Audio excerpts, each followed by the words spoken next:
I'm focused on this theory cause it keeps me from this fire. The Holy Ghost was with me, so my fear I leave behind. My sins were all diminished when he took that breath and died. And if you think I'ma give up on my God, the devil is a lie.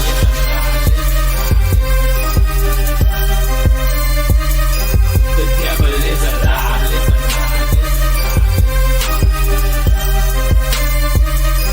The devil is a lie.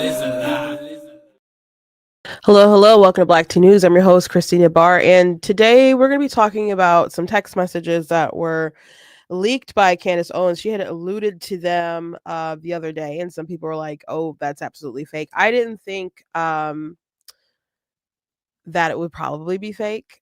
I just didn't think the way that she was probably presenting how they were was probably the real kind of story, because not everything she says is like totally fabricated. It's just the way she presents stuff may be wrong or presented in a way that's just manipulative. Or I mean, I guess ultimately might be a lie, but I'm not aware of her like blatantly making crap up. She'll find a way to kind of fit her narrative, I guess, and deny things. So sometimes she does outright lie, but I just didn't think that she probably made up the text messages that could be so easily sort of debunked by Turning Point USA. So anyway, Andrew Colvett, I think that's how you say his last name, not sure. But was Charlie Kirk's friend and producer. He did come out and confirm that not only is the screenshot of the text messages real, but they are probably his screenshot. So when I saw him talk about that, I was like, oh man, it's your screenshot, bro. So we'll be talking about that and watching probably this whole 9-minute clip. There's people passing around clips that are like very short or whatever, or some that are 2 minutes or whatever. I think it's important to kind of watch the whole 9-minute. I did post it on my Facebook, but we're just gonna go through it. So hopefully you guys haven't seen it before, but you get to watch it with my commentary, I guess. And also, it is October 7th, and the war is still going on with Israel and Gaza. And I just had some thoughts about it that I did want to share. I still haven't seen the video. I heard that you can watch it on online. So I think I might actually go look at it, and if I do watch it, I will let you guys know. But the world is just really baffling right now. But before we jump into everything, I want to encourage you guys to go to blacktunes.com, check out different content on my website, articles, videos, etc. If you like what I do here, please consider leaving a donation on blacktunes.com/donate, because it does cost a stream, run my site, all that good stuff. I don't make $7,000 per post for Israel or anything like that. Just got you guys. So if you guys do want to support, I very much appreciate it, and appreciate you all for all the help that you have done and you continue to do. You guys can also check out my different merch that's available on the website. You guys can also check out some of my books that I've written. I got some nonfiction faith books like Slay Your Fear, How to Overcome Spirit of Fear. I've got some fiction books like my historical fiction fantasy book that I do absolutely love. Of course, I have my book Bigger that's available for pre-order at ninjadustpublishing.com. If you go to Black Tea and go to the merchandise page, there's a banner at the top. It'll take you to my book website. But I did just put the pre-order link in the description. So if you're watching on Facebook or YouTube, there's a link that will just take you directly to the page where you guys can just pre-order the book. So you guys can do that. I did a little video on TikTok on my author page talking about my youngest sister, and she was always like my biggest fan when my first book that I released, A Super Kid. And one day I went to the post office and I opened up like a package, and it was a Super Kid book, and I was looking confused. And I'm like, I didn't order this. And then she was just kind of made a face. She's like, I ordered it. She's like, I wanted to be your first customer. And so she's traveled with me a lot. Other siblings have and stuff too, but she's done the most. Like we travel, just the two of us, to like Arizona for the Tucson Book Festival, and That put me man in a hole, but she went with me to BookCon and just all these different places where I was trying to just invest in myself and grow my dream and brand and spread awareness of my books. She was there, and she was, there. Um, when I write some chapters or whatever, I call her. I'm like, let me read to you some chapters and so on. And so she gets kind of the first, tidbits of information about, what I'm thinking, where the stories are going, and you know, I called her last night about a direction that I wanted to go, and I'm like, is this too far? Is this that? And so she's been there. So it's nice that now she's, a contributor here, and she's actually the illustrator for this book. She also did my book cover for uh uh of course, God blatantly against abortion. So she did that image of the God's hand reaching out to the little baby hand. So she did that. So she is very talented, and it's just really cool that we get to do that together. Also, if you guys are interested in that painting class, we would do one in person and we would do one online. There is also a link in the description for that. So you guys can sign up to do it online. Like, you'd pay a ticket, I would send you an invitation, and then we would just be like kind of like in a Zoom call thing together. And she would teach us how to do a painting. You guys can get your own supplies, or she can mail it out to you. I think I'm gonna make that your choice. But if that's something you're interested in, please fill out the interest form as soon as you can, and then we'll actually try to set up a date.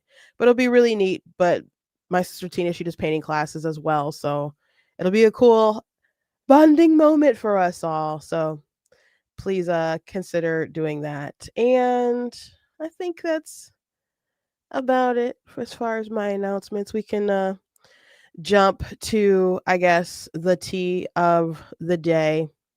So, Candace Owens has pushed a lot of different conspiracies regarding um, what happened to Charlie Kirk, and she's pretty much rejected. She and some of her allies, like Ian Carroll, from jump, have really rejected, I guess, at face value, the Tyler Robinson, the gay man dating the trans woman who's also a furry, who's indoctrinated by left wing ideology, whose parents saw the security footage and then like contact him and turn him in and stuff, knowing that their child would get likely get the death penalty. They've rejected that that's what it's about, that he's and have injected this. Israel was behind it. And if you're like, who is Ian Carroll? Ian Carroll is someone that has been elevated by Candace, and she actually allowed him to take over her show when she went on pregnancy leave. So he's been a lot more bold with it is Israel, but Candace, she's been railing against Israel for some time after October. I mean, she had that interview with Ami Kozak and said the thing about Muslim quarters. So she tried to debunk that Israel was a place that believed in democracy and all this stuff because they have Muslim quarters, thinking it was like segregated, like the Jim Crow South. And she was upset that people were making fun of her. And she's like, "This is why people are turning against Israel." I'm like, "Take the L. You said something stupid."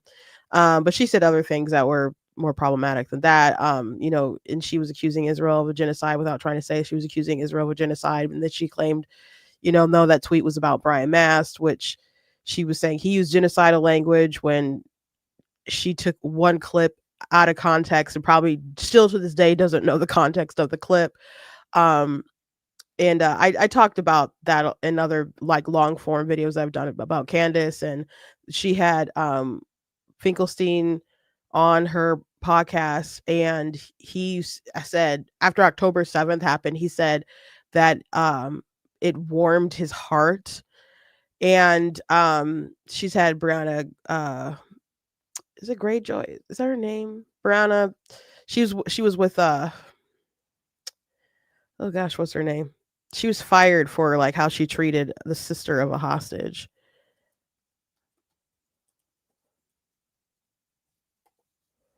Maybe it is Greyjoy. Maybe see. Yeah, it is Joy Gray. This is Brianna Joy Gray on her show. And she said Bibi Netanyahu is a demon. She's saying like uh Israel and is a cult, and that they've always killed Christians and blame Muslims. And so I made the point today because someone called me out, tried to call me out. They're like, aha, Candace Owens has receipts, because she was teasing that Charlie Kirk had changed his views about Israel. And the narrative was that he was killed, and this is the narrative that she's pushed, that he was killed and replaced, and he was replaced by his wife. So what are you saying about his wife and the people around him? Okay. And that basically they're hiding things and information or whatever. So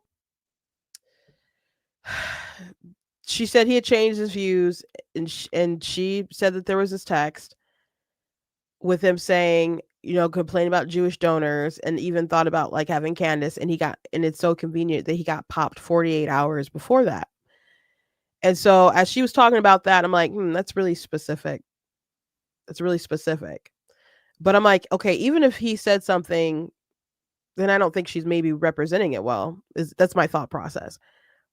I know that Josh Hammer said the day before Charlie died, they were going over like talking points about that he might encounter with people while he's on a tour, doing the college campus tours, and going over like pro-Israel talking points or whatever. So he hadn't decided to abandon Israel. It's true that he's been frustrated about donors and other situations like that. And that's not news right now. As far as any evidence that Israel was behind Charlie's death and Tyler Robinson wasn't the killer, there's no evidence there. And Candace hasn't presented anything compelling. I don't care how many trap doors she points to and how many body cam footage stuff that she crops out to make it. Like there's just body cam footage of Tyler Robinson, talking about something with I think there's like an accident or whatever. And so he used the word car. And she was like, aha. In the text messages, he says the word vehicle. And that's so weird. Who uses the word vehicle? Now, there's plenty of video footage of Candace Owens using the word vehicle. And I know people might say cars more often, but people do say the word vehicle. But in that same body cam footage, Tyler Robinson also says the word vehicle. So he does use the word. Now, I don't know if Candace Owens just saw a tiny clip that didn't have the part where he said vehicle. So it's either ignorance or she cut it out and didn't present that information to her audience. One way or another, she's misdirecting her audience out of ignorance or malice. And I think there's a mix of both. I don't think it's always well thought out. How can I manipulate them today? I think sometimes she might think that I think like the Brian Mass situation, she might have genuinely thought that what he said was genocidal language. But because if you only saw that clip that was circulating around online and it was viral, when I'm saying there's no such thing as we have to be careful about the idea of like innocent, when we use language like innocent Palestinian or something like that, was what he said. And they're like, oh my gosh. And in people's minds are thinking he's justifying if they kill all these children in Palestine.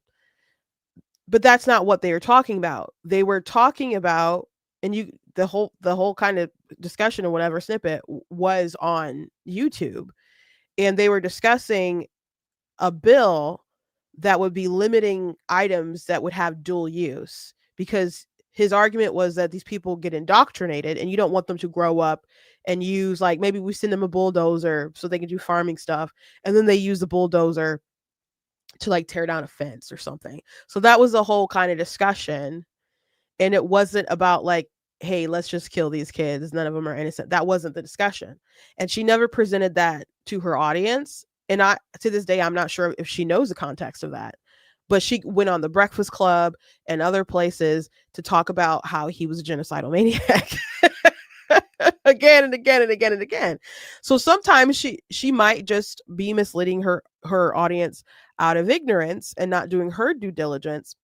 But sometimes she manipulates information, like when she was going back and forth with you know Andrew Clavin, and I've shown those things in different videos too. So anyway, when I saw the text, I was like, well, I heard her talk about it. I'm like, that sounds really specific.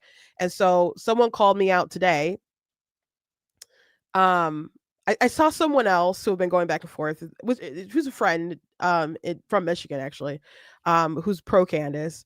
And they're like, aha, she has a receipt. So I knew that she posted the stuff, the things. And so then I went to go look at them myself.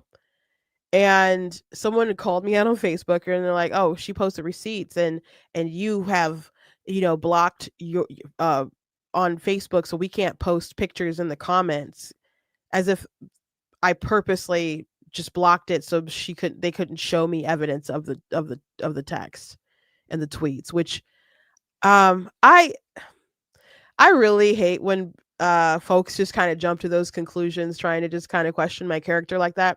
I don't know how to turn that on on Facebook or off, and I've never cared enough to look it up. And I know sometimes some of you want to post memes in the comments, and one time I was like, share this thing in the comments, and people were like, we can't share photos. I didn't know that. And I've never looked to change it. Didn't know if I really could. I don't know. Maybe you can. I assume you can. But on Facebook, I just haven't. And it's been a long time thing. I didn't purposely turn off photos so people couldn't post receipts from Candace Owens in my comments. It's like it's silly. So they're like, oh, where's you're so silent. I do have other things to do than just post videos all day. So I saw that, and I did make a reaction video, and I showed another circumstance where Candace Owens lies, just to set up that, hey, Candace Owens does lie about stuff. And then I'm like, now that we know that she lies about things, let's discuss these texts. And at the time they were alleged texts, so I did refer to them as alleged texts, but I did show them and talked about them. And Charlie Kirk said that they lost a $2 million donor because of Tucker, because they were platforming Tucker, and he was upset, and he was like, maybe I should invite Candace, which is like, I don't know, a butt of a joke or said out of spite. That's not really like a compliment. Like, oh, Candace has been right the whole time, let's invite that sounds like it was out of spite because he's upset and angry and venting. And he said, I can no longer like support the Jewish cause. And someone's like, please don't invite Candace. That's going to be really bad long term. And so I don't know what it said before that. I don't know what it said after that. And again, if that conversation took place 48 hours before he died, we know that he was talking to Josh Hammer 24 hours before he died, less than that, I believe, going over pro-Israel talking points. So he had complicated feelings. He was upset. He was frustrated. The frustrations were things that people are aware of. We all know that he was frustrated about people bullying him about Tucker Carlson. And what's funny is in this video where someone was calling me out, because it was a past video that they're calling me out on, I said in that same video, donors have a right to withhold their money. Turning Point is not entitled to it. And if it were me, I would not want to fund Turning Point if they were going to keep having Tucker. And I especially wouldn't want to put my money in it if they were platforming Candace. Your money is an extension of you.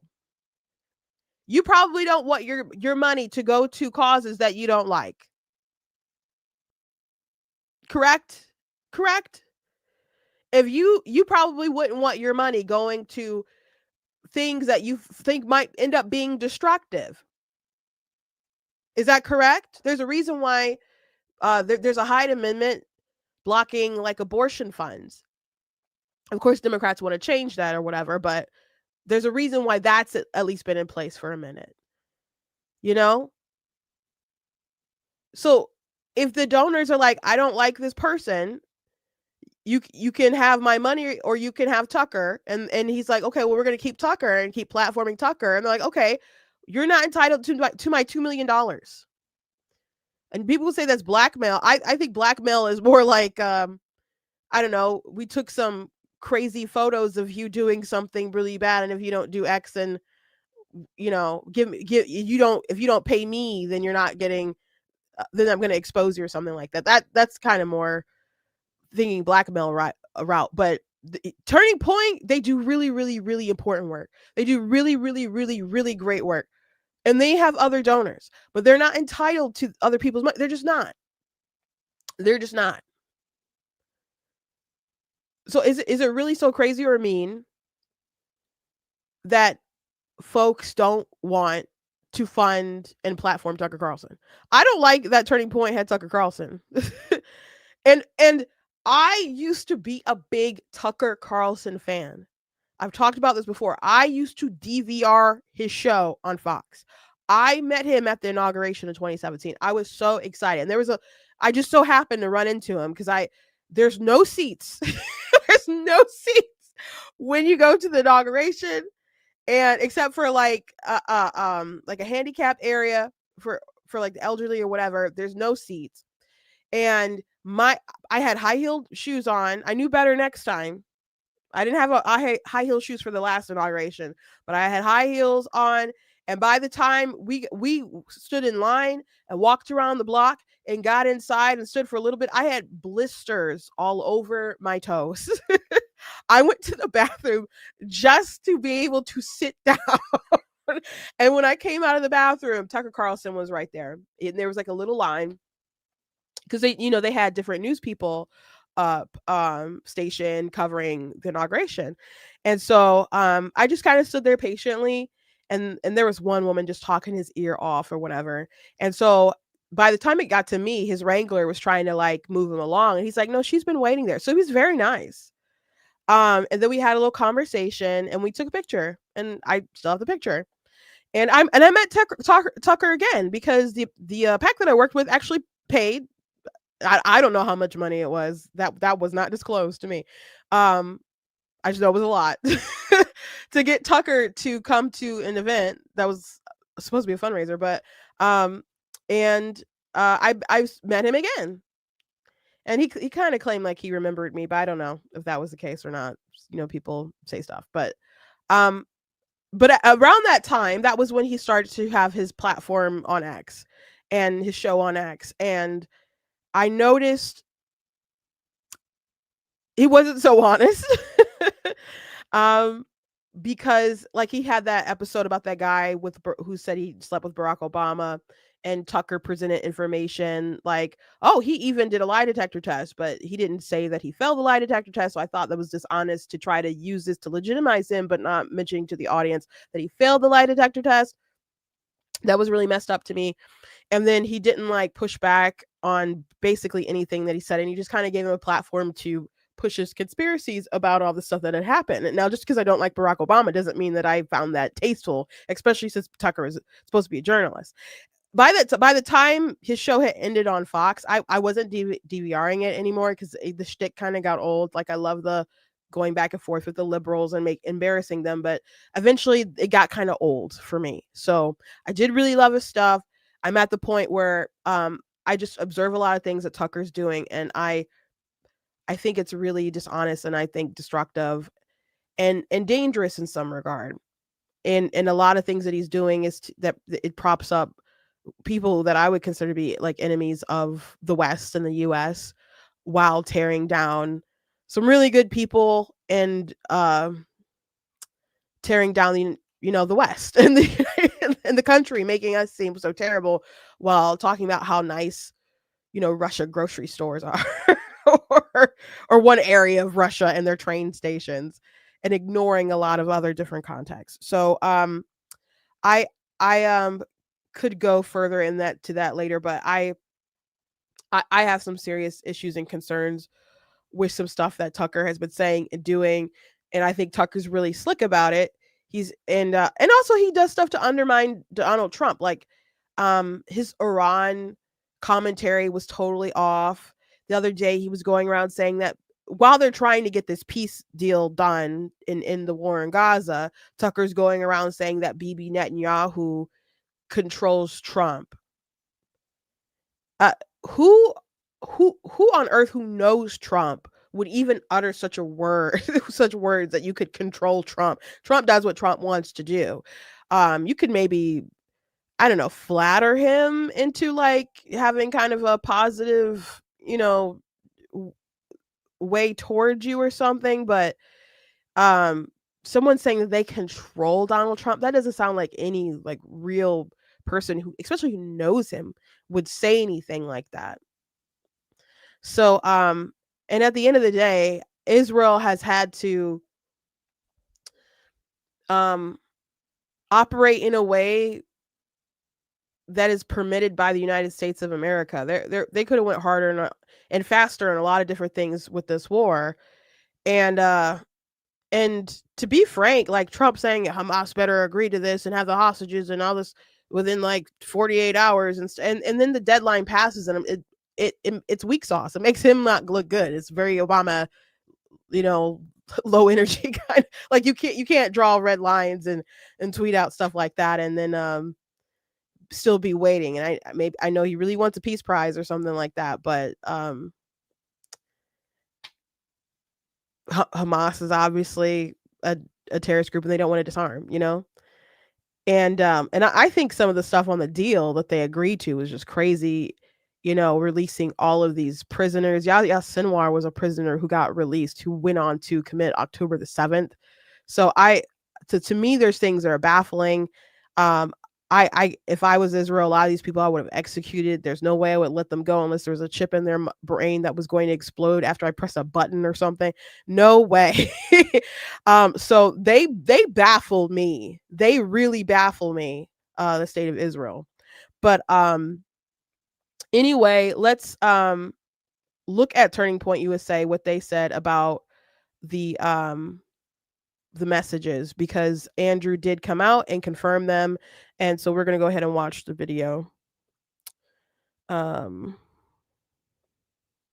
see you. Thank you to all of you watching. Oh, I got quite a few people. Let me look at some of your comments before I start to play it. Cuz the screen, I'm like operating off of two screens and I really do need some glasses. Someone said there's a reason she's pretend.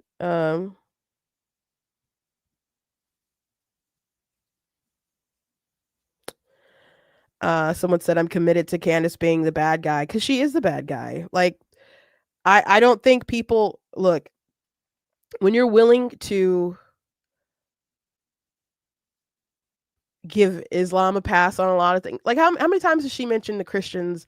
She's like, oh my gosh, they bombed Dresden on Ash Wednesday, which it was a multiple day campaign or whatever. Like, oh, we dropped bombs on Hiroshima to kill, and it killed Christians, and it was right near a church, and like, or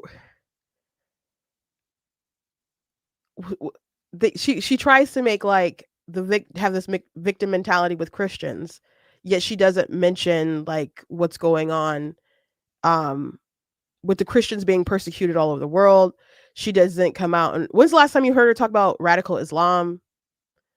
And then she pins it on Israel. She says Israel kills Christians and has always killed Christians and blame Muslims for it. I don't trust people who are trying to make it seem Muslims are the good guys relative to Christianity, and that the Jews are just so evil and stuff in a cult. I don't trust that. I think there's a reason why there's a lot of foreign actors who are really pushing her stuff. And I've seen people say, I don't even care if it's true, but this will break MAGA. Let me ask you this question. I got a lot of people found my content recently, especially on Facebook, because I've been making videos defending Charlie Kirk. I did not watch his stream. I would see his like videos on TikTok or whatever sometimes, and I see some clips here or there. I've never been to a Turning Point event. I've never met Charlie myself. I don't have a personal connection to him. I know of him, and I agree with a lot of the things that he says. I disagree with some things that he said. I've made like reaction videos with disagreeing with some things that he said, mentioned him in articles and things that I've disagreed with him with. So uh I don't have a close bond to Charlie to just be defending him constantly and debunking a lot of the things that people on the left were saying about him. There's people on the right who don't like Charlie, who who didn't like some of the commentary he would have on race, that I've gone back and forth with defending Charlie and clarifying his statements. How come Candace Owens hasn't done stuff like that for her good friend with her huge platform? Has she spent more time defending Charlie Kirk, or has she spent more time trying to tear down Turning Point USA? Because that we're now at the point of he was murdered so someone else could be installed, and that someone is his wife, and there's people at Turning Point USA who are being harassed, who are being threatened. It's not a good look. As you know, even the leaking of the text and having all these conversations, which were what triggered because Bibi Netanyahu talked about Charlie Kirk in a positive way and talked about a letter that Charlie wrote him, which he did. All that was true. And it triggered her. And so now we're at the point of what Turning Point was covering up his murder. Do you guys really believe that? And instead of her talking about this transgender ideology, the left wing indoctrination, and all that stuff, it is real bad. How much condemnation does she does toward Hamas? She's like, oh, they steal food, oh, mocking that.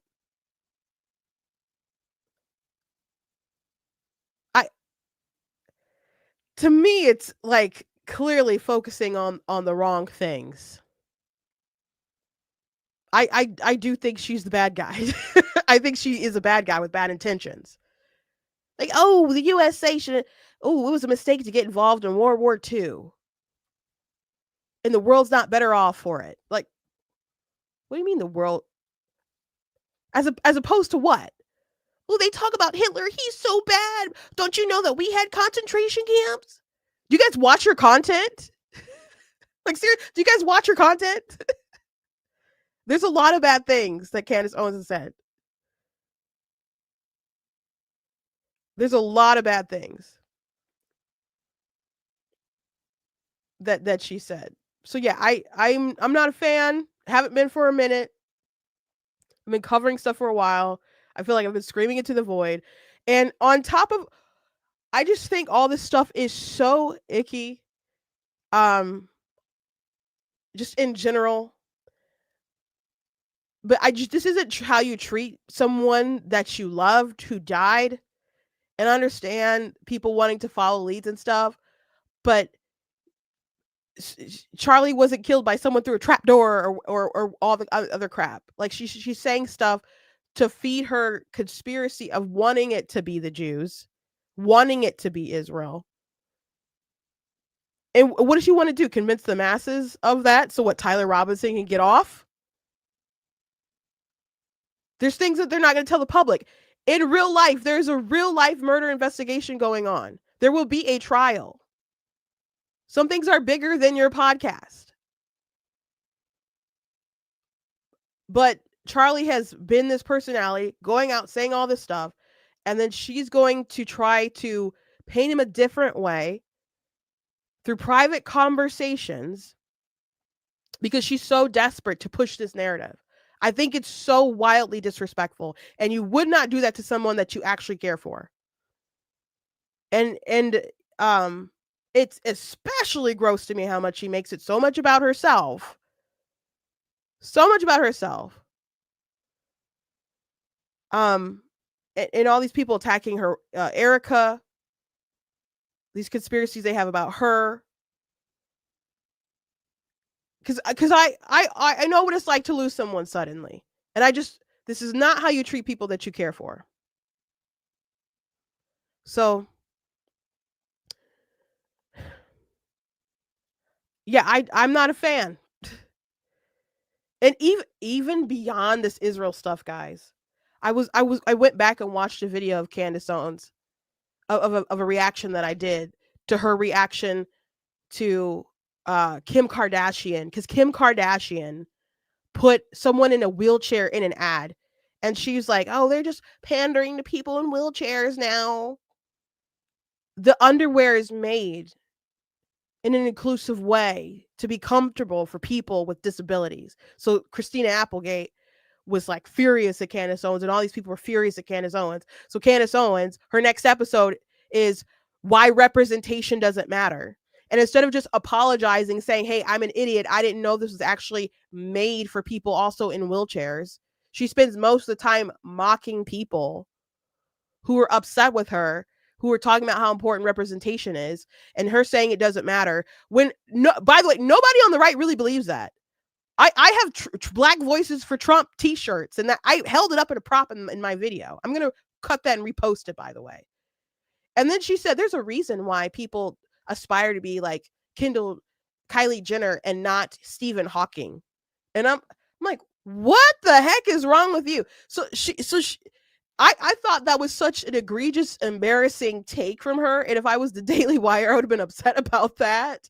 And of course, there's a Bridget stuff too. So there's a lot of things that I have not liked about her for a long time.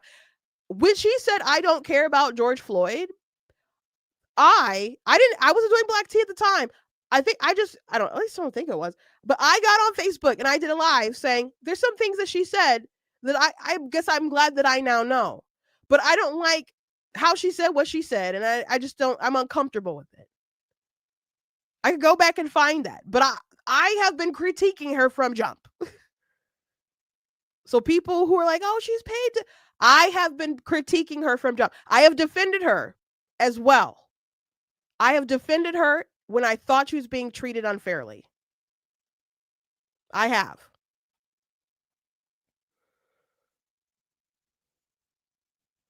Anyway, let's actually look at and then there's the whole I'm so sorry. The whole Andrew Tate stuff, how she handled his case, how she let him lie about his case, how she misrepresented his case and the accusations against him. And she's like, "Oh, well, you did all this stuff 10 years ago, and if people held me to the standard that they held you to like 10 years ago, nobody could pass that test, knowing dang good and well that this pimping that he was doing wasn't taking place 10 years ago, because when she met him with her boyfriend who became her husband, who she was engaged to after 2 weeks of knowing her, they were in London together, and her assistant could speak the language, and she told Candace that he was a pimp. And her husband is good friends with this pimp. So I don't know why you would marry someone who is good friends with a pimp. So there's all kinds of questions there. But she totally misrepresented what went on with Andrew Tate. And then there was a video where she tried to go after one of the accusers who was like a minor, and it was like exposing the minor's name. It was really strange. And then she offered to debate anyone on Andrew Tate's cases. And Apostate Prophet took her up on the offer. What do you mean might have offered to debate her on it? She didn't accept any of those offers. So there's a lot of stuff been going on for a while. Okay? So this isn't new. This isn't the only instance where I've disagreed with Candace and thought she was an issue and thought she was a problem. I always thought it was kind of risky. I was kind of happy for her when, I'm like, oh, Daily Wire picked her up. I'm like, that's interesting. I always thought she was a little too spicy, a little too controversial for Daily Wire, and it bit them very hard in the end. Anyway, let's watch the video. together. But I want to take the start of this show to address some of the things that have been going around on public, namely about a group text chain that has been made known and released by Candace Owens. And I just want to address it head on because, that was a screen grab that I had shared with people. So it is authentic. And I want to go into it because I actually am really excited that the truth is out there. I first want to say the reason I didn't share that screen grab publicly is because it was a private exchange, and I felt like it didn't necessarily comport with things that were already public. I wanted to not betray my friend's trust in that way. But that's very fascinating. I didn't want to betray my friend's trust in that sort of way. Isn't that really fascinating that someone would think like that? If only Candace Owens cared about her good friend Charlie Kirk that much. But I did share it with some people in government because it happened really quick. It was, it took 33 hours for authorities to get their suspect. And in those first moments, we wanted no stone unturned. We wanted to leave nothing unturned. So I shared it with a few people. Don't know where it went from there, apparently. But here we are. So now I wonder how he felt when he saw that circulating or started hearing Candace talk about it. Like, oh gosh, that's my screenshot. I wonder who leaked it to Candace though. That's a question. If it ended up in government, how did it end up circulating and going all these kind of different places and end up in the hands of Candace Owens? So that's interesting. And let it be a reminder to people to be careful who you text things to, because you never know who totally doesn't respect you as a person and would leak your stuff when you die, immediately after you die, and who would share it around and use it for profit or whatever. Just a little advice there. One of the reasons, Blake, that I'm glad to have this now public, it was not mine to share publicly, but one of the criticisms we've received is that we don't care. We're not investigating every lead. We're not looking under every stone, and that somehow we're just like, sweeping things under the rug. And when I say that we want justice for Charlie more than anybody else, I really mean it, and no stone unturned. I mean, I don't know if you want to chime in on that part alone, but I have more to say. Yeah, so it has been so frustrating to have people blow up about this. Yeah. And I've certainly stated publicly, the reason I haven't weighed in on things is I am an eyewitness to events, and they've said don't comment on things because anything you say can mess that up. I don't want to mess up any trial for the person who did this. That's 1,000% right. And I will say I wasn't an eyewitness. I was not there. I flew to Utah immediately to be with the family and the team, but I was not an eyewitness. So there's that. But I am aware that in my role as spokesman for Turning Point USA, which is another hat I wear, that things I say, I'm cognizant of the fact that things I say could negatively impact an ongoing investigation. All right. But I will weigh in specifically on this issue of Israel, because I know there's a lot of fascination. So another thing there, just keep in mind something that I said. In the real world, there is a murder investigation going on, and they have to prove their case at trial beyond any reasonable doubt that the person who they have, and they have DNA and their parents snitched on them and all kinds of different stuff, that he is guilty of that crime. And if you can sow doubt somewhere, there's a chance that he's acquitted. So people need to be really careful. Candace, as soon as it happened, Candace Owens had tweeted something like, "Oh, look at this into this person," and it was a person who had nothing to do with it. She ended up deleting it, but it was irresponsible. And I understand people want the person caught, and it took them a while, to catch this person. I was worried. I'm like, man, what if this person gets away? I'm like, or what if this person goes to the forest and takes their life, and we just never find them, and we think that they're always out there. Those sorts of ideas haunted me. So I know they haunted other people, but people were accusing Frank Turk, look at this man, he's doing hand signals. I'm like, that's Frank Turk. Charlie is another son to him, which I didn't know that they were that close until then. I'm like, oh my gosh, no wonder why Charlie knows so much about the Bible. He's real friends with these apologists and stuff. I just didn't know. So people are throwing out all these kind of accusations and things.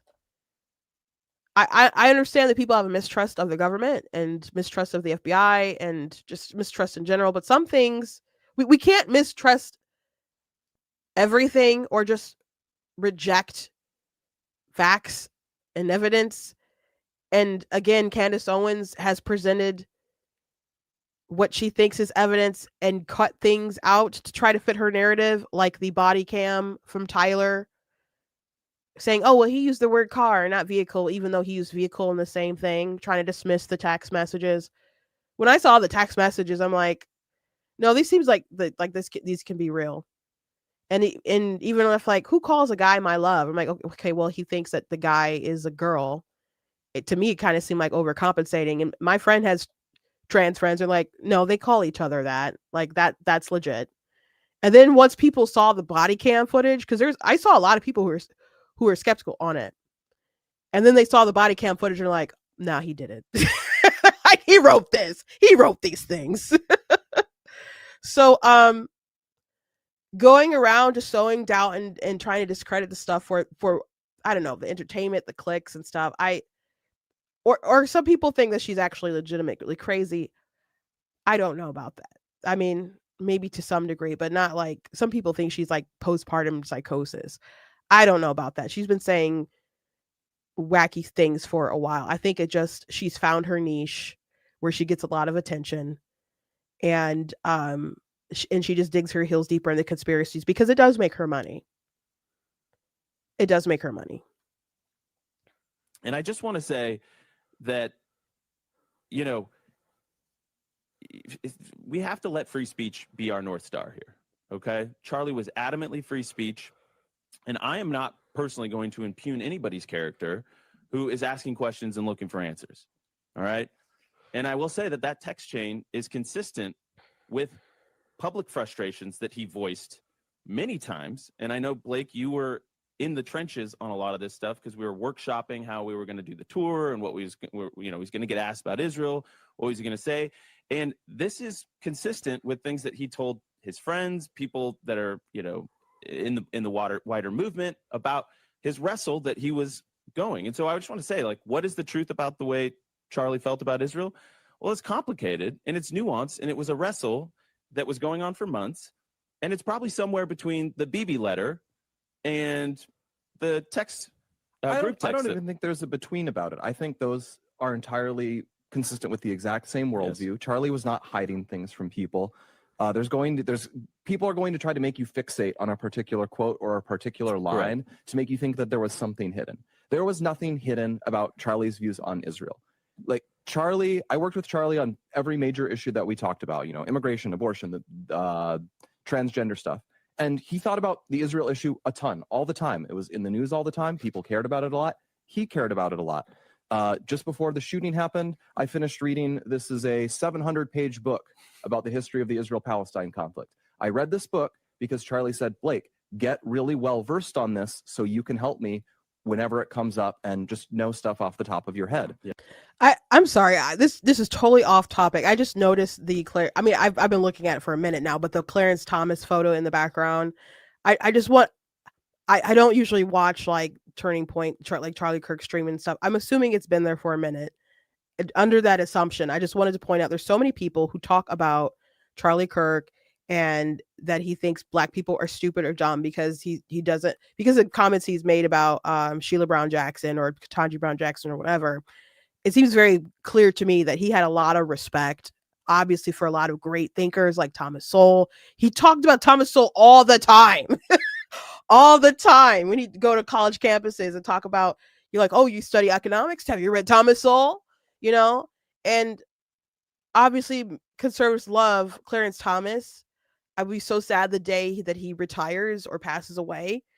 So if they're idolizing these people, obviously he doesn't think that they're too stupid to be pilots or Supreme Court justices or other kind of stuff like that. He's a lot of reverence for people who have these achievements and have, judges them by their merit and the content of their character and what they contribute to society. But but Ketanji Brown Jackson couldn't say what a woman was. Her she says, I don't understand a remarkable amount of times when she during oral arguments and things like that. Her opinions are childish, and I just I'm not impressed with her. Like, I hate that people get so mad because she is a DEI hire. She just is. And people could say, well, she has all this merit, she's done all these things. Okay, but her merit wouldn't have gotten her the job if she weren't Black or a woman, because those were the requirements, right, that Biden was looking for. So one way or another, she was DEI. And as a Black woman, I'm not proud of the fact that she's there, because I find her embarrassing, to be frank. So I'm much more proud of the fact that Clarence Thomas is there. And I know historically people have tried to diminish his intelligence because they don't like him personally. So I just saw it. I wanted to point it out, for talking points of people out there who are defending Charlie Kirk and his legacy. So we can keep watching this. Yeah. So I read it for that reason. If you want to know Charlie's views on the Gaza war, he wanted the war to end. He didn't want America to take Palestinian refugees. He was annoyed when people advocated that. He didn't want American troops on the ground there or with any other war. And he was upset when he saw stories about churches being damaged or Christians being killed. But at the same time, he recognized Hamas started the war. Hamas could end the war. Israel ultimately represented European civilization. Hamas represented Middle Eastern barbarism. And Hamas were the chief evildoers, and people who supported them were almost always supporting them for these bad, like, anti-civilizational reasons. Yeah. That's what his view was. And he was public about that. And then as it continued, Charlie talked to young people all the time. He could see what was going on the internet. He could see among young conservatives, there was a big shift to be hostile to Israel. There was a shift big time on the left, but it was also visible on the right. He could tell anti-Semitism was rising in America, and that upset him. Charlie was public about this. He loved Israel. He cared about Israel, and he cared about how that. Well, and he wanted to help the pro-Israel movement. Yeah, and I want to play this. It's a long clip, but I said something on the Alex Clark show that was, in my mind, completely consistent with Charlie's public views about Israel. And that is something that he expressed very publicly on Megyn Kelly. Now, I know this clip has gone viral, but I think it's worth playing again. So here's Charlie in his own words with Megyn Kelly, cut 65. And I will say this, the behavior by a lot, both privately and publicly, are pushing people like you and me away. Not like we're going to be pro-Hamas, like we're going to, but we're like, honestly, the way you are treating me is so repulsive. I have text messages, Megyn, calling me an anti-Semite. I am learning biblical Hebrew and writing a book on the Shabbat. I honor the Shabbat, literally the Jewish Sabbath. I visit Israel and fight for it. And there's another article out in the Times of Israel today. I could read it on air. I was just reading before I got on. Charlie, what are you doing? Like, what am I doing? I'm sorry. Like, let's just take a step back here. Like, I'm an American citizen. Yes, I want Israel to win. Yes, I'm a Christian.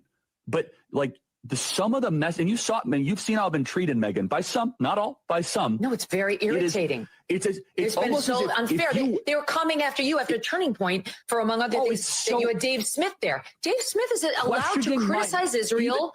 You had both sides. The Israeli side was overrepresented. No, you're not allowed to. It's even worse than that. Again, I just want to repeat for the fifth time. I love Israel. I want Israel to win. But my moral character is now being put into question, Megyn. Not my decisions. Not like, hey, are you doing this? Is it smart or is it dumb? But no, I am a bad person if I do this. And I could go. I mean, you saw it, Megyn. It was trending on Twitter, thousands of tweets and text messages. And if I were to be charitable and generous, I will say the people that are attacking me are in a hyper paranoid state, because they're at war, and war tends to make things black and white, and you're a hammer looking for a nail. So I'm trying to be charitable, Megyn. Literally, I'm trying to cut as much slack as I can, right?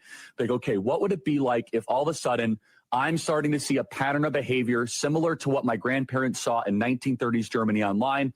How would I behave? So that's like my charitable kind of overcompensation spirit. At the same time, I'm like, but it's not defensible to be dumb, right? Yeah. So, and it's offensive. It's offensive to those of us who have been out there defending them in many instances against critics on our own side.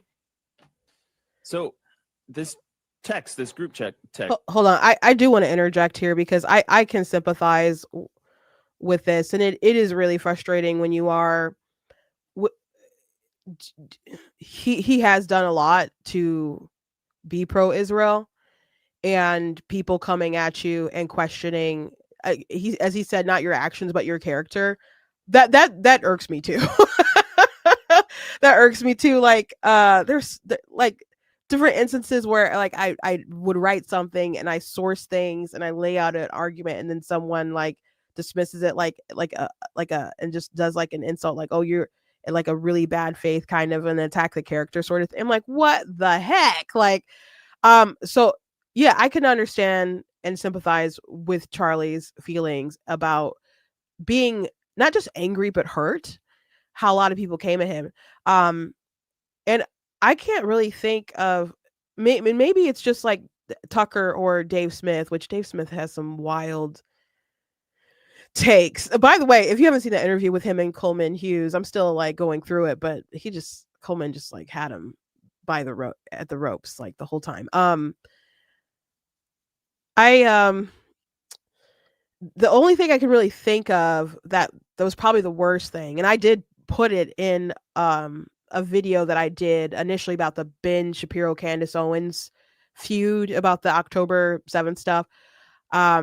I put in a clip of Charlie Kirk when he was on Patrick Bet-David show, and he talked about the Israel security, and he's like, I'm not saying that they had something to do with it, they ordered it.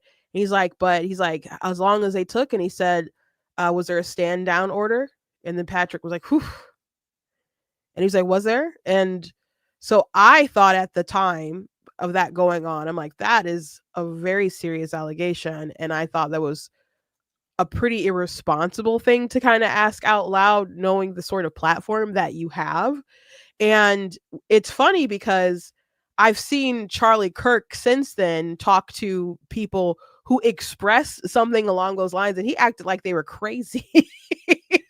You know, like, oh, that's like that was such a bonkers theory. And I'm like, you said something like that like immediately after October the 7th. So I believe that he, saw information or learned enough about that since then that he believed that was kind of a crazy theory. But I've seen Candace Owens recently bring that up again to affirm her like positions or whatever. So again, that was I would say an irresponsible take that he had at the time. And I think when you're a big content creator, even when you're not so big, like I try to be careful with some of the things that I say. Like there's sometimes when there's breaking news about different instances where I'm trying to hold off sometimes with reporting some things until I know some more stuff, even if I can't break it as fast as maybe other people, but I don't want to contribute to false things being out there. Or maybe sometimes I'll read stuff, I'm like, this is breaking, like this is just, I just want to put this little caveat, like the story could change or whatever, because I don't want to be contributor fake news. I know I don't get everything right, but his platform is way bigger than mine. Obviously Candace's is way bigger than mine. I just think people need to be really responsible with the sort of things that they report. So I did take issue with that. And there were a lot of people accusing different folks of like anti-Semitic stuff. And there were some people with some Turning Point stuff who said they were ambassadors or, affiliated with Turning Point, who were saying some things that were unsavory at the time. But since that time, like Charlie has been a avid defender, but I'm not too fond of Dave Smith. And I if it were me, I wouldn't have, I don't know, different people who I felt like didn't jive with my worldview kind of at these different places and events and being platform. Like I wouldn't have Cenk Uygur come to a Turning Point event. Like not to headline and no. But that's that decision is Charlie's. And if people have issues with it, they have issues with it and they can speak out against it and whatever. But those were their calls to make. But not everybody's got to agree with those calls, especially people who are giving money to Turning Point. They have the right to not donate. They're, again, the Turning Point's not entitled to it. But let's continue watching. He does say, that he is leaving him no choice but to leave the pro-Israel side. Here's what I want people to know. Charlie said these things publicly and privately to us, like that he was frustrated. He would say something like that, and then he would go in a public situation and he would strike a more moderate tone. And we can blow the brakes if we have to. No, I wouldn't frame it that way. I would say he was frustrated because he didn't like we can get into this actually once we get past the break here. Well, no, it's fine. What I'm saying is he would be frustrated, but like the point when I say moderate tone, when he would say something off the cuff, maybe to you or to me or to some other friend, like his public statements, he would kind of strike just a little bit more tender tone, if you will. And so here's the thing. I looked at that moment as like, he's just blown off steam. He's frustrated. He's venting. Right.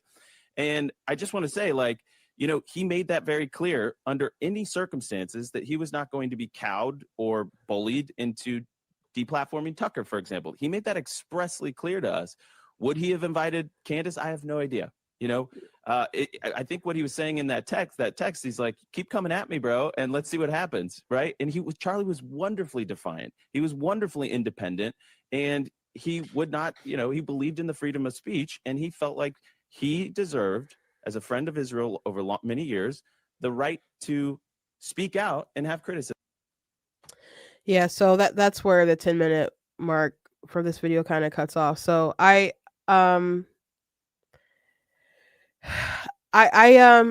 look, there is a difference between criticizing Israel and criticizing Jews or being anti-Semitic or whatever. You can criticize the religion if you want. That's you could have those debates. But Candace Owens, for example, is down a dark rabbit hole, and people who say to me like she's just asking questions or she's just criticizing the government of Israel, you either, one, don't watch her content, or two, you do watch the content and you're lying to me. And I don't appreciate that, because I watch her enough to know that you're not just asking questions when you're pushing 9/11 conspiracies, or again, the comment about Israel has always been killing Jews.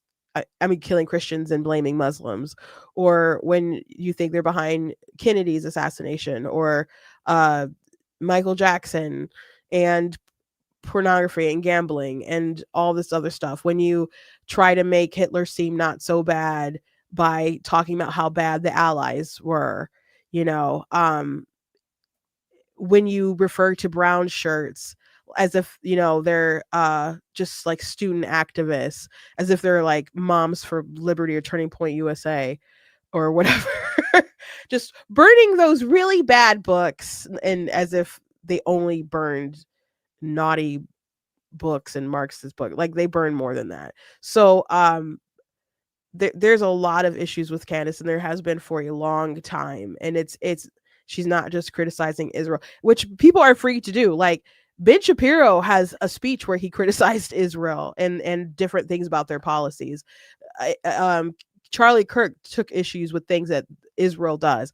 I opened up talking about, I think they're crazy about some of the stuff what they're doing with the hostage exchanges, and I think I said that earlier, or I might have been saying it in a different rant, but they're not always right, obviously. What's insane to me about the war is I just know that United States of America or many other countries would not have been as tamed as they were. If something the equivalent of October the 7th happened to the United States of America, like, guys, there's a clip that broke it down rather well. Let me go ahead and look for it. But anyway, let me see if I can pull up the text real quick, because I don't think I actually like showed you guys physically what they look like. I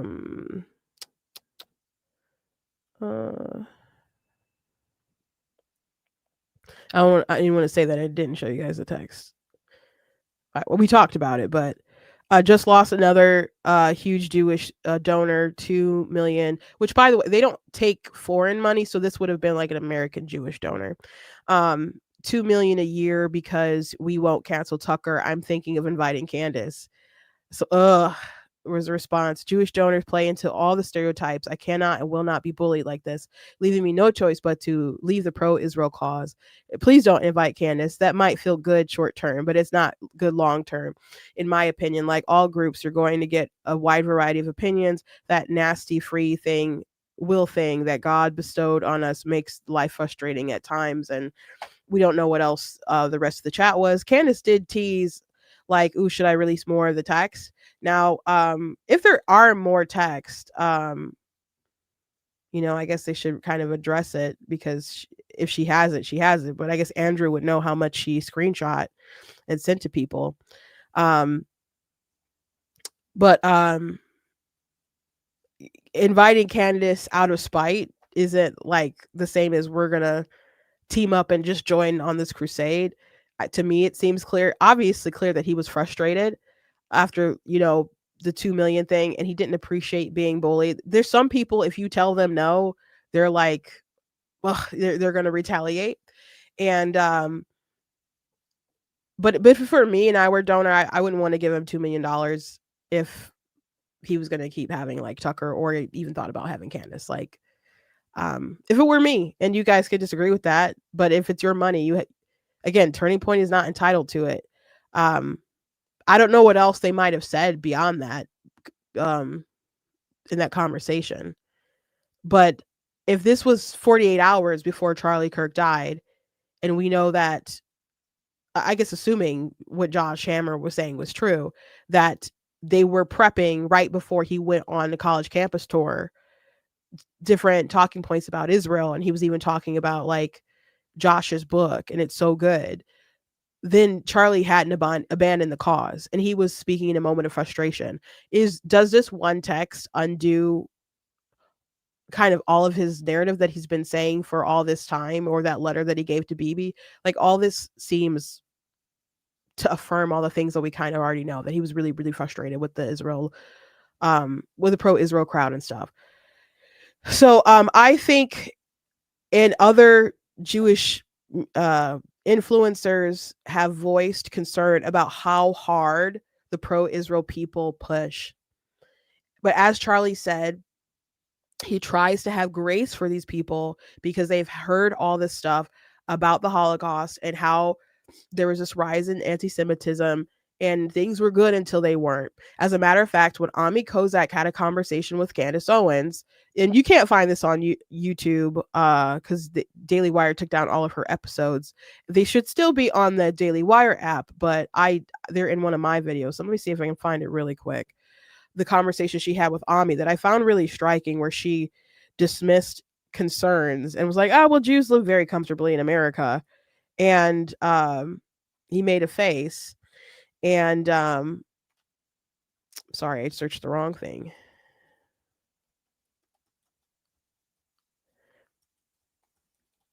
And since then, you've had students who've been harassed, where Trump has to sue the states to the different colleges to protect Jewish students. You've had people who've been, there's that man who I think was he killed when someone like hit him with a bullhorn or something. You've had someone try to burn Josh Shapiro alive. You've had the two young people who were killed, murdered in DC. So there's a lot of things that have been going on, and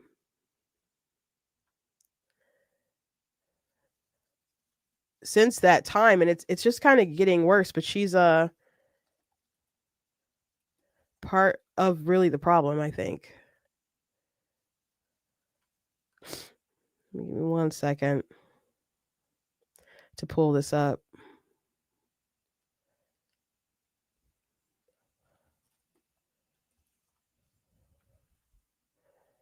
Okay.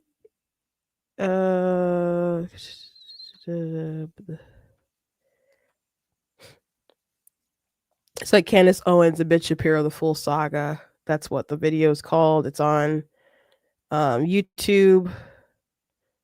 I thought about posting the whole thing again to Facebook, but didn't end up doing it. But this video with Ami was like, I don't know. I think she had it to kind of prove. And at the end, she was like, "Yeah, I don't think you think that I'm anti-Semitic," and she kind of laughed. I'm like, and I say in this video at the end, I'm like, I wouldn't have moved the needle toward the not anti-Semitic. But in this whole video, though, I do lay out like when they tried to cancel her originally with her Hitler comment and explaining the context of that and Kanye and other stuff. And I think she was jaded earlier by like the pro-Israel lobby and stuff when she got, called anti-Semitic. So I don't know how much of that is her personal feelings just I don't know, evolving into spite or malice. I don't know how much she actually believes these conspiracies and stuff that she pushes. But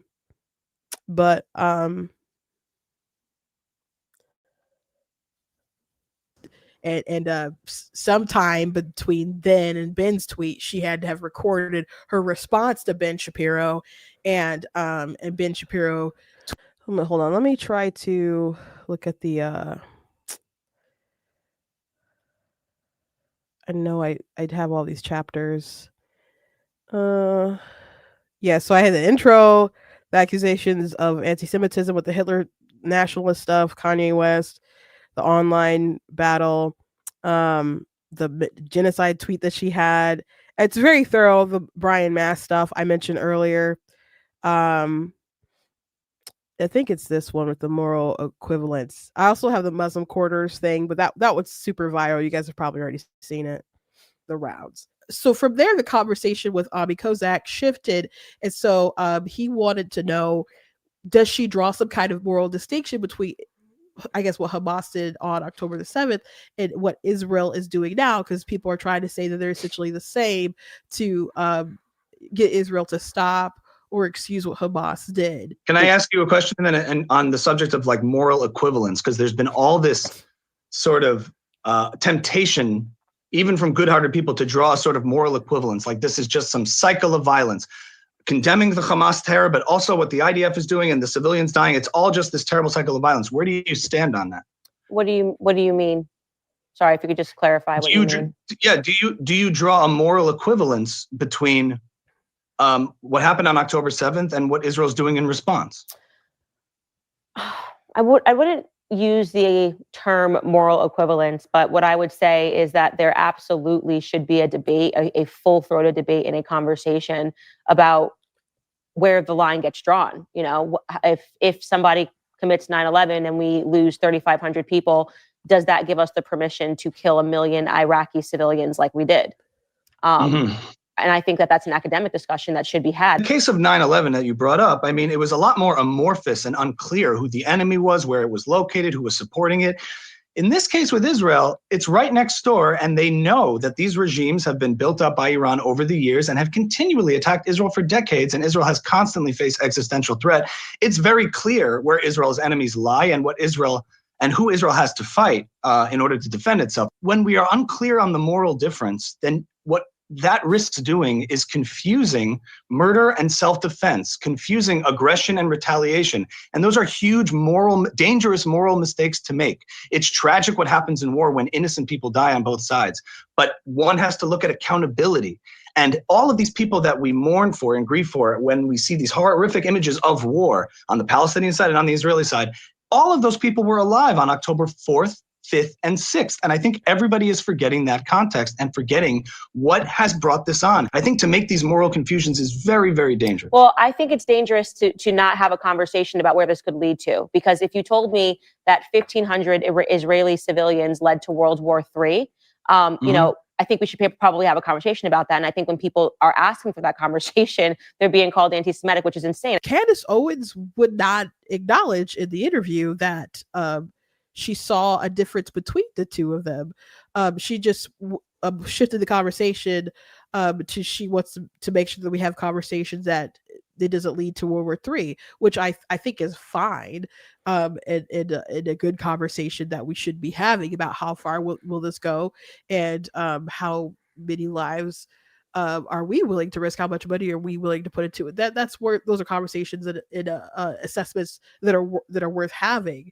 But I did think it was interesting that she didn't say yeah what happened was a terrorist attack on October the 7th, and it was absolutely terrible, and it is not the same as a country defending themselves from existential threat. The interview went on, and Kozak said that Hamas doesn't share our same values and that they want to rid the world of the Jews.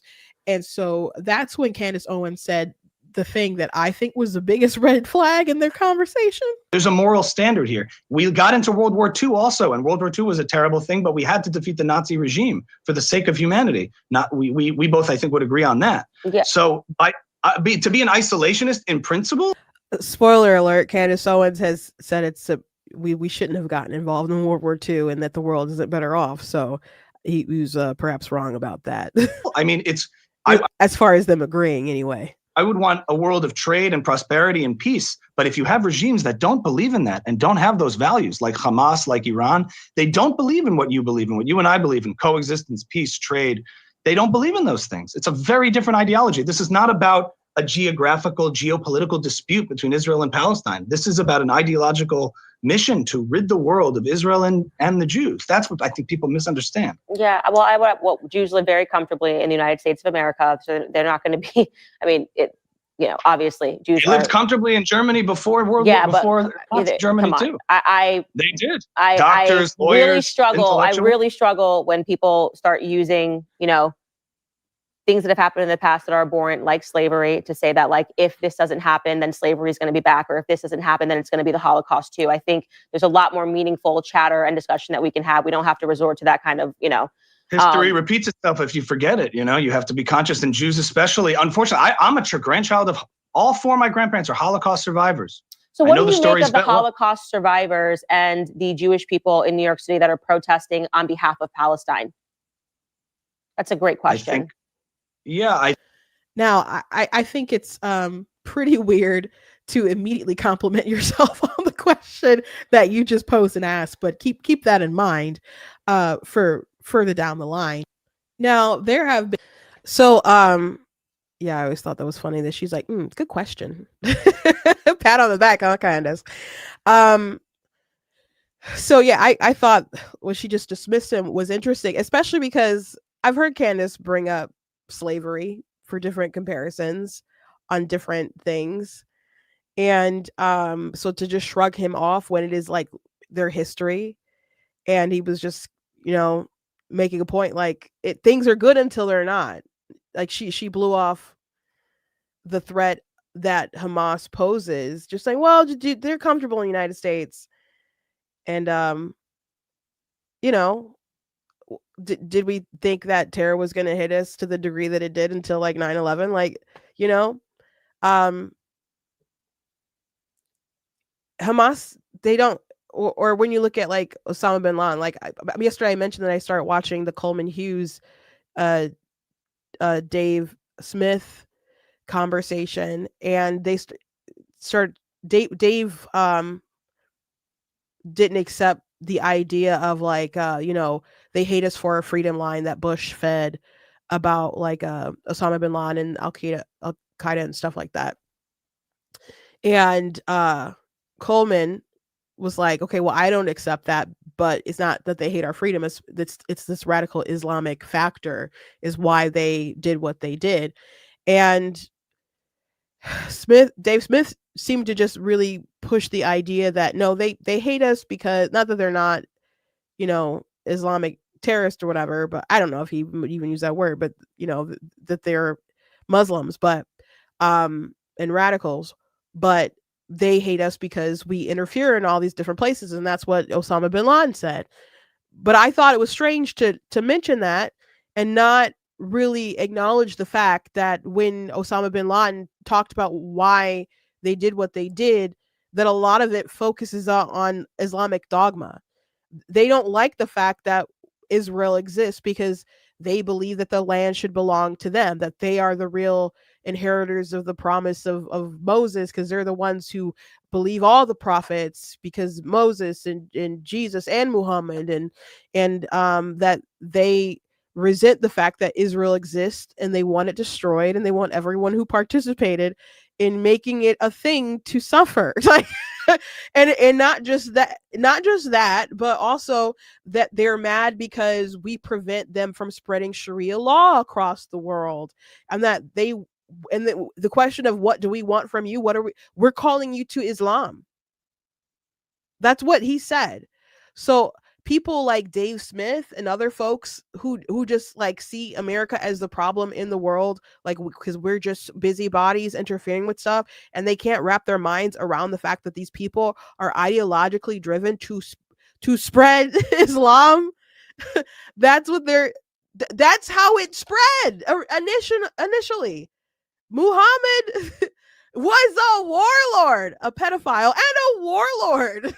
That's how it spread. So I super don't trust people who want to undermine that he might, I don't know, just be a diss. I want him to genuinely like answer that point though, because I don't understand why they're just ignoring the rest of that letter. But in the case of like some stuff that Tucker and Candace are doing, I see them kind of like undermining the threat of like radical Islam.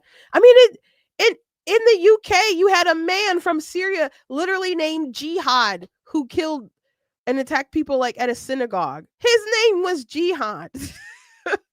and there's so much of it like spread in the UK. I saw a video of a woman who was like, "No, we're taking over and we're gonna have Sharia law."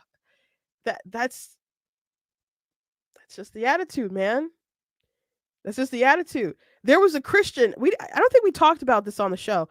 In Dearborn, that's Michigan City, for those of you who don't know, who was upset about a street that was going to be named after, I think, a terrorist. And so he complained, and the mayor was like, "This person has contributed a lot to our society, and you don't belong here. And I want that on the record," and like told off this Christian guy. And the mayor said, "You don't belong here. And I want that on the record." and they have like the call to prayer going out and different chants and stuff. And David Wood was talking about it.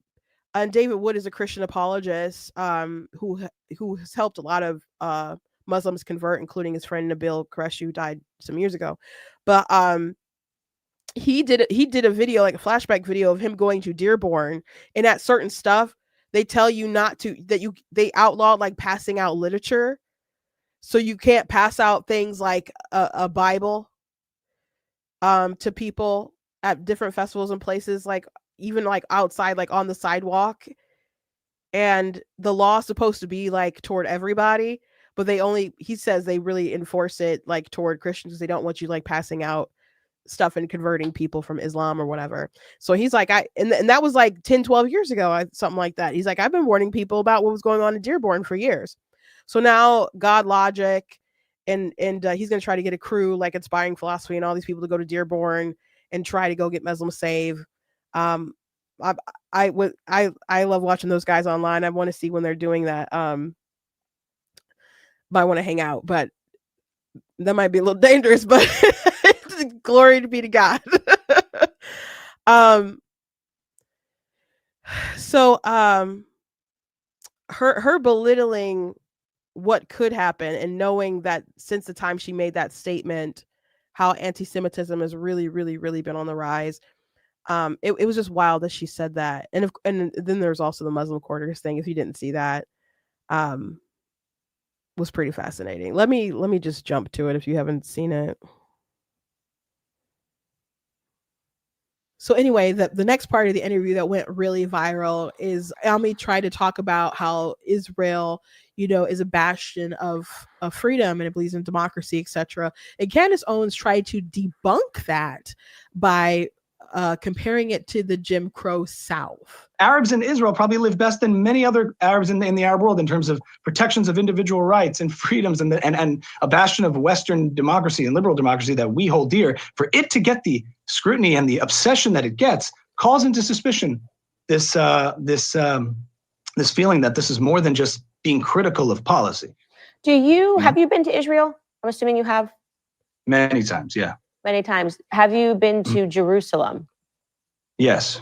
Okay, so one of the things that I'm trying to understand, because I've been as well, and when people call it, this bastion of freedom, or it's just like America, it's not the sense that I had when I was there. And again, we had talked earlier on about how our own experiences obviously color our opinions. And I grew up, at my grandparents' house. My grandfather grew up in a segregated South. And so when I'm walking through Jerusalem and they say these are the Muslim quarters, this is where the Muslims are allowed to live, that doesn't feel like a bastion of freedom to me.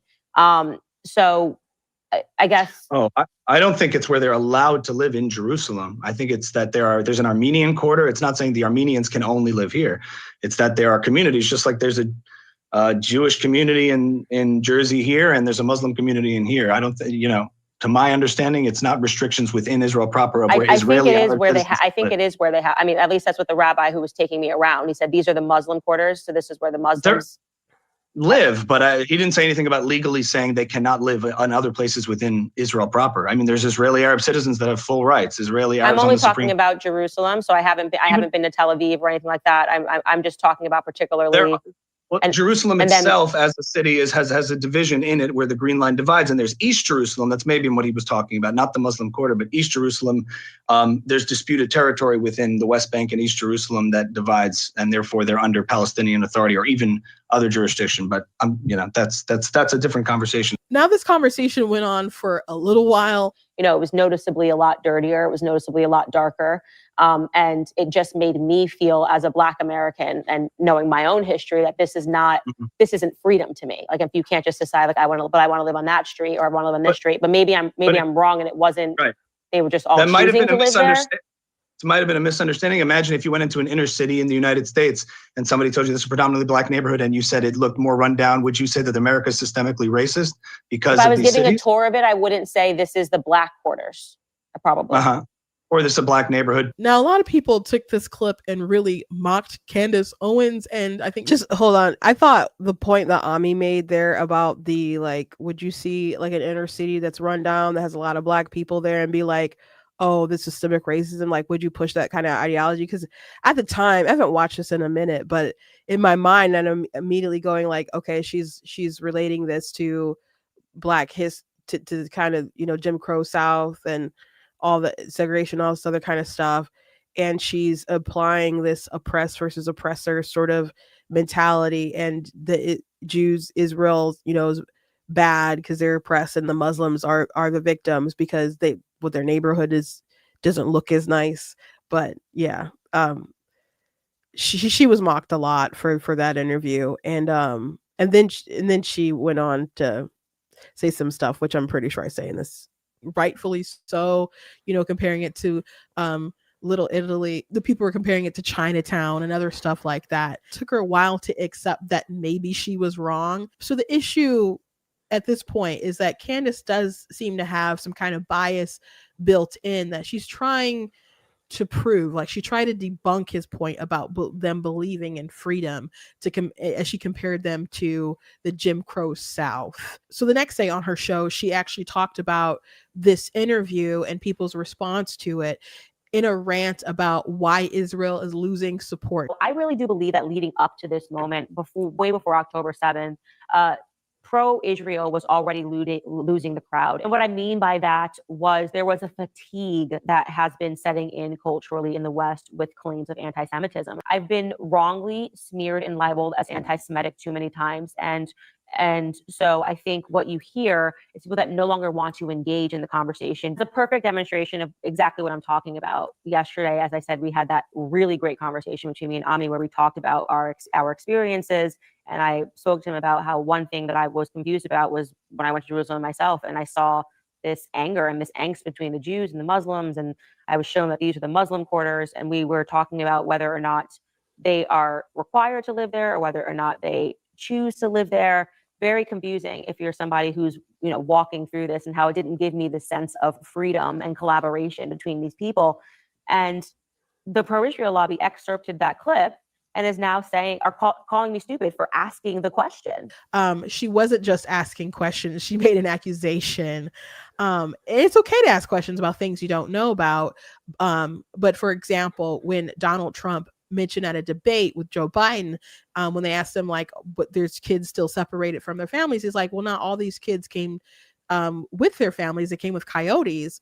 If you don't know what a coyote is, I don't begrudge you for not knowing that. But there were tons of people who were mocking Donald Trump as if he was a moron because they believed that he meant an animal, like the animal coyote, as opposed to like a trafficker was bringing kids over the border. And there were an alarming amount of tweets. At that point in time, I was like, oh, I'm really grieved and afraid for our country. And again, it's okay if you don't know something, but the assurance to just assume that the other person is just so wrong. And then they're passionately ignorant about the issue. And when you get caught with that, and people mock you, maybe it's okay to take the L on the chin. But this is something that Candace is kind of rewriting history about. And she also mentioned this in her interview with Norman Finkelstein about how people try to act like she was stupid. Well, you said something that was untrue very confidently, that you kept defending. So just, you could take that L with the humility, because it wasn't just a question. It wasn't posed like just a question. And her commentary on that situation, I've seen anti-Semitic people repost that on social media. Yeah, people really began to like post her, retweet her thread and other stuff. And yeah, so passionately ignorant about the subject. I would say that fits her quite a bit. So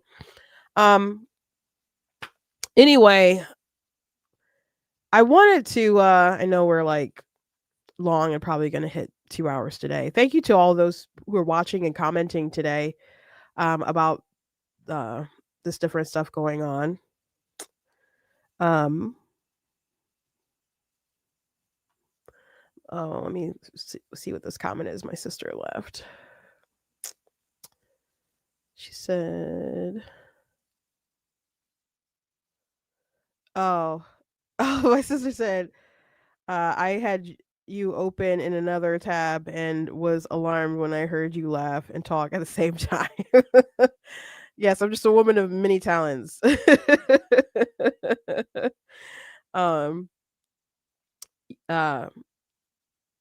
But I wanted to play a clip of someone talking about Israel and the response with like October 7th. And I just think they said my sentiments like very well.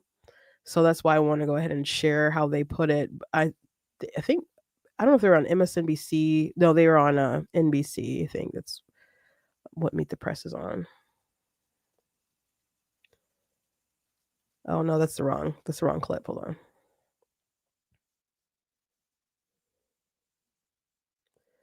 It's the wrong clip. Let me find it. It was a couple days ago. I retweeted it.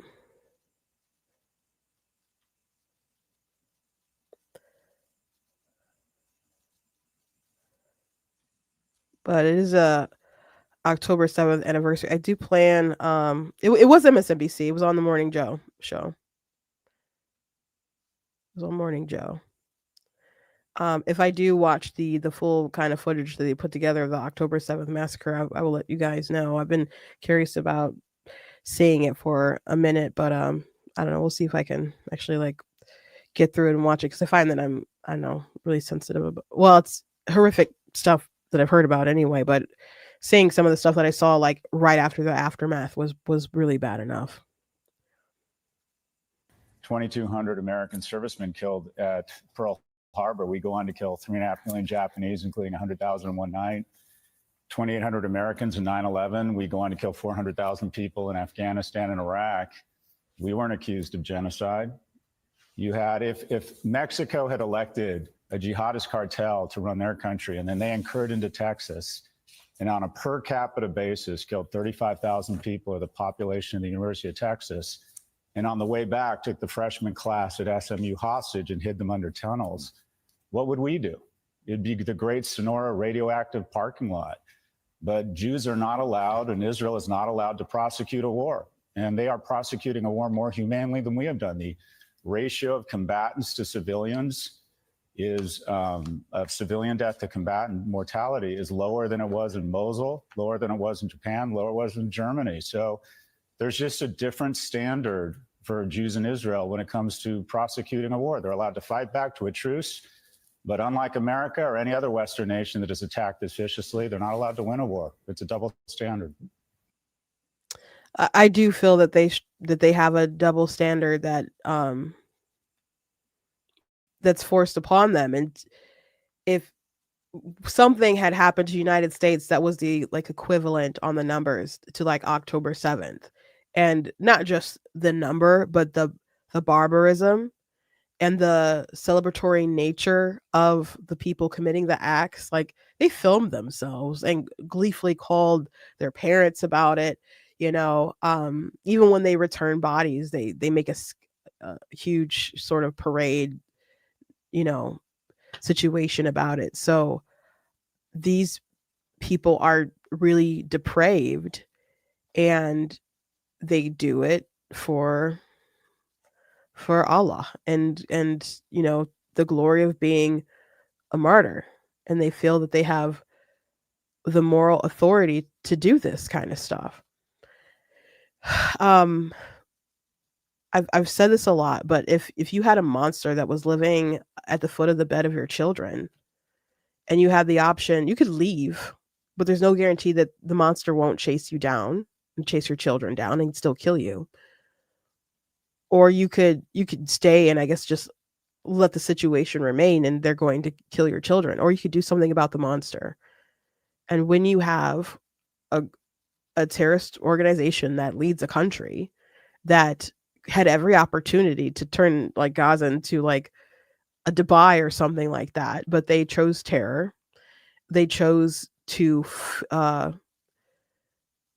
continue funding their terror, took the money to build those tunnels, took aid to enrich themselves, dug up pipes that were supposed to be used for water and used them for rockets, you know, rockets that might not make it to Israel. Some of them fall back down and hit their people. They continue to indoctrinate their children into, you know, warfare and killing the Jews and all this stuff. And they have that sort of attitude. What do you do? What do you do, especially when they come in and they prove that they will kill you? And not only that they will kill you, they find there was a video the other day about like Hamas people saying that they believe October 7th was a success because people in Harvard celebrated it, and that there's people turning against the Jews. They see it as a success. And people say, well, how long is this war going to go on? When Israel achieves its military objective. Sometimes wars don't take a year or two. Warfare is terrible. It's horrible. But isn't it horrible that they've used their own people as human shields? And that they still haven't given back the hostages? I hear all these like free Palestine people saying all this stuff, but I never hear them talk about the hostages and that Hamas should surrender and stop stealing food and all the other stuff. It's like Israel is the only one with moral agency, or even the people who could rise up maybe against them and do something and partner with Israel to just push these people out and tell them where the hostages are. There were rich Jewish billionaires or millionaires or whatever offering a lot of money for anyone who would give information about hostages. And I don't think that came out of anything. Even when Israel like rescued their people like, oh my gosh, so many people died to rescue these 4 people. Are they not supposed to rescue their people? And this is something that really bothers me about the America First crowd that was always criticizing Israel and stuff. We didn't get our last American hostage until like May of this year. Till May of this year. And I would hear a lot of complaints, but I wouldn't hear a lot of people be like, hey, we need to get our hostages back. So why are we involved with what we still have American hostages being held by Hamas? Like, doesn't that matter? And it really bothered me, like thinking about when all this stuff first started happening, people were posting images of the kidnapped people and people going around in New York and other places just tearing down the pictures of missing persons. How cruel and evil these people were. And when I was in high school, in the 10th grade, we went to the Philippines for a missionary trip. And it was dangerous. And there was like terrorism around that time. And by the way, Osama bin Laden wanted the Muslim terrorists in like Philippines to also be in charge. So they also took issue with the US not backing the Muslim terrorists and stuff then too. But it was dangerous. And there was a couple of terrorist attacks around the time that we went. So there was a warning from the State Department, like issuing like that to travelers and stuff, not to go or whatever. And so we still felt like compelled to go. We prayed about it. And I was, I wanted to go and do work for the Lord. Plus, we're going to do a layover in Japan. I was a huge anime nut, just to be frank. And we ended up going. And part of it was like, well, we prayed with the Lord, protection. We felt good in our spirits about it. But besides the Lord and believing that perhaps my dad would go Rambo to save me if we got into some kind of terrible situation, was the fact that I believed in the United States of America. George W. Bush was president at the time, and people were like calling him the cowboy. And I just had it in my mind that if something terrible happened to me, that a call would be made. And maybe this is naive, especially Obama era, Biden era, like how, things go down the line later. But at the time, I just had full faith in the United States of America that they would do what was in their power to get me home. That's what I believed. That it was important not to leave me behind or my family behind if something terrible happened. So it does really bother me. And it did really bother me watching all these America First people seem to not care about Americans who were captured by Hamas, who were harmed by Hamas. They are not just an Israeli problem because they want to kill the infidels. And guess what? That includes me. And once the Israel problem is gone, you think they're just going to leave Christians be? See, that's a problem with like the leftism pushing this Marxism and stuff, which they can't complete all their goals without tearing down Christianity. And that's why they always attack it. That's why they, say, oh, this is a white man's religion, which makes no sense. And, they paint it as hateful and they associate it with whiteness. And again, that doesn't make any sense, but these are things that they do on the left. There's all kinds of ways they try to tear down Christianity. But Muslims want to go after it too. and they'll be like, oh, well, we both believe in Jesus. But they don't know, you believe he existed, you believe he was a prophet, but you don't believe that he's God, and you believe I'm wrong and I'm saying I'm committing something egregious by believing in that. And there's a lot of scriptures in your Bible that are very violent. And it's a practice of like going along, getting along and deceiving people until you're the dominant culture, and then you guys can do what you want. So I don't appreciate, again, people like Tucker making light of Sharia law and mocking people. He didn't feel that way in the past. It's funny how he's changed his tune on that. And Candace Owens, shrugging off, what some of these radical Muslims do and just solely focusing on the Jews being like the problem of the world. This little teeny tiny nation that actually doesn't spend as much money lobbying compared to like domestic lobbying or some of these other nations that are like pouring in a lot of cash. So every conspiracy is not the Jews did it. And I think there's something more nefarious going on with a lot of people's content with what they're pushing. I'm going to play this clip from Van Jones, and then I'm probably going to call it a quits today, because we have talked a long time. But Van Jones went on Bill Maher and was asked about the different indoctrination and stuff going on. And he had some thoughts. And Van Jones, he's not always right, but he's not always wrong. But isn't part of that because we had to fold everything into critical race theory, and somehow the Middle East became part of, I see it differently, and I love this conversation because I think people, those of us who went to college, give a lot more credit to college courses for how the world works than I do. This is not about critical race theory on college campus. This is about Iran. Iran and Qatar have come up with a disinformation campaign that they are running through TikTok and Instagram that is massive. If you are a young person, you open up your phone and all you see is dead Gaza baby, dead Gaza baby, dead Gaza baby, right. Diddy, dead Gaza baby, dead Gaza baby. Like, that's basically the whole feed. So that's not DEI. That is a geopolitical adversary that is deliberately trying to divide the West against itself. That view is not. But isn't part of that? Yeah, I agree with that. They are trying to divide the West against itself, and it's bad enough that we have like all this Marxist stuff dominating the left, and we have all this propaganda that has funneled in through the right. And as much as I can appreciate Turning Point coming out and trying to clarify the record with the text and stuff, I am frustrated with like just some, I don't know, they're not being just more adamant statements about different things. But I'll make them and other people can make them. But I think if we just wait and we're quiet about stuff, just like the left was taken over and you have Zoran Mamdani, who's about to be the mayor of, New York.